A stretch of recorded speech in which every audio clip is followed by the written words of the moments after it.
Hey guys, আগের ব্লগে বলেছি তোমাদের পরের ভিডিওটা যাবে বিরিয়ানির রেসিপি। তো চলো কথা মতো কাজ, ঝটপট করে তোমাদের দেখিয়ে দিই কি করে বানিয়ে নেবে মাটন বিরিয়ানি। প্রথমে কিন্তু আমি মাটনটাকে ভালো করে ধুয়ে রেখে দিয়ে পেঁয়াজটাকে দেখতেই পাচ্ছ বেশ মচমচ করে বেরেস্তা করে দিয়েছি। এইবার একটা প্রেসার কুকারের মধ্যে বেরেস্তা, আদা রসুন বাটা, বিরিয়ানি মশলা আর নুন দিয়ে মাটনটাকে দুটো সিটি দিয়ে রেখে দাও। আর এদিকে ভাতের মধ্যে তেল মানে জলের মধ্যে তেল দিয়ে আমি চালটাকে 50% থেকে 60% কুক করে রেখে দিয়েছি। এবার মাটন সেদ্ধ হলে মাটনটাকে তুলে নিয়ে সেই একই জলের মধ্যে আলুটাকে দিয়েও একটা সিটি মেরে রেখে দাও। ইন্ডিয়া গেটের এই মশলাটা আগেই তোমাদের বলেছি।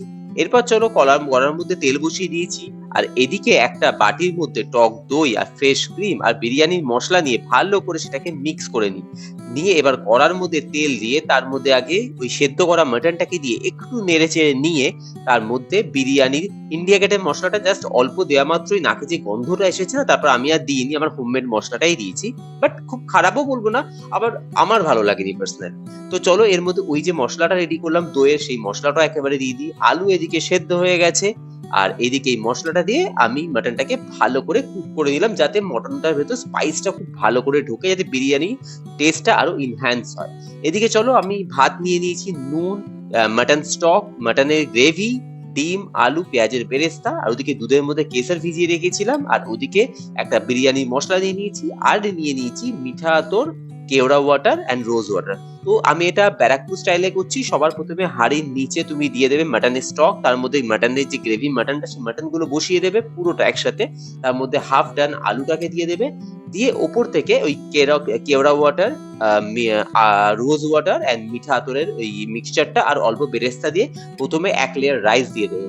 দিয়ে তার উপর রাইসের উপর একে একে দিয়ে দেবে পরিমাণ মতো নুন, নুনটা যেন বেশি না হয়, আমার হোমমেড বিরিয়ানি মশালা, পেঁয়াজের বেরেস্তা, তার উপর থেকে ওই ওয়াটারের এসেন্সটা, আবার রাইস দিয়ে দেবে।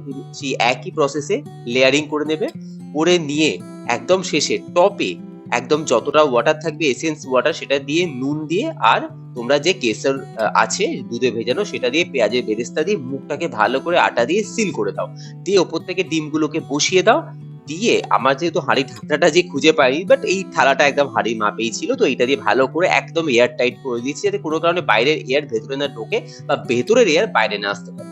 তো আমি ডাইরেক্ট হিটে দিই না, একটা চাটু বসিয়ে চাটুর মধ্যে হাঁড়িটা দিয়ে আমি গ্যাসটাকে মিডিয়াম টু লো ফ্লেমে রেখে 20 মিনিট দম দিয়ে নিচ্ছি। তো দম তো দেওয়ার ডান। তো দেখে নাও তোমরা বিরিয়ানির কালারটা কেমন এসছে। আমি তো পাগল হয়ে গেছি, নিজে করে নিজের প্রশংসা করছি না, বাট লিটারেলি বলছি এত সুন্দর একটা অ্যারোমা নাকে এসেছে না, মানে তোমরা দেখেই বুঝতে পারছো এই কালারটা যে কত সুন্দর টেস্ট হতে পারে। কারণ পেহলে দর্শনধারী ফের গুণ বিচারি।